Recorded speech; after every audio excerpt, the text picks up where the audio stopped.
Hello student, আজি আমি discuss কৰিম আইডিয়াল গেছৰ যেটো ইকুৱেচন হয় ইকুৱেচনটোৰ বিষয়ে ঠিক আছে সো আমি অলৰেডি জানো আইডিয়াল গেছটো হয় কি সো আইডিয়াল গেছ কোনবিলাক হয় যিবিলাক আছে কি হয় যিবিলাক আমাৰ গ্যাস ল আছে সেই গ্যাস ল বিলাক কি হয় এট অল টেম্পারেচার এন্ড প্ৰেসাৰত কি হয় ফলো কৰে আৰু আমি এটো জানো যে আইডিয়াল গেছৰ কি হয় যিবিলাক সেইবিলাক সাইজ বিলাক হয় গ্যাস মলিকিউল বিলাক যিবিলাক সাইজ হয় সেই সাইজ বিলাক কি হয় নেগলিজিবল হয় আৰু হেডৰ মাজত যিবিলাক আমাৰ কি থাকে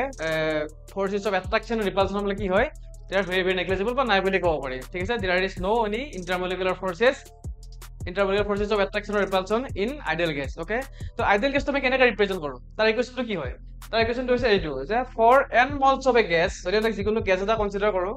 সেই গ্যাসটো যদি আমি আইডিয়াল গ্যাস কনসিডাৰ কৰো ঠিক আছে আৰু তাৰ যদি n number of n moles of যদি পাৰ্টিকল থাকে তেতিয়া কি হয় সেই ইকুৱেচনটো কেনেকৈ লিখিম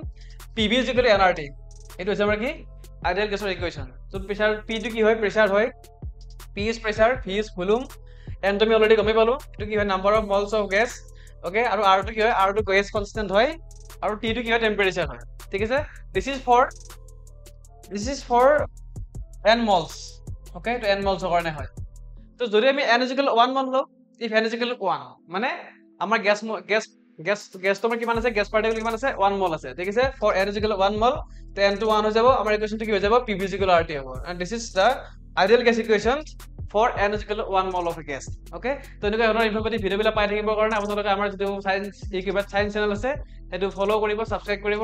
আৰু শেয়াৰ কৰিব ধন্যবাদ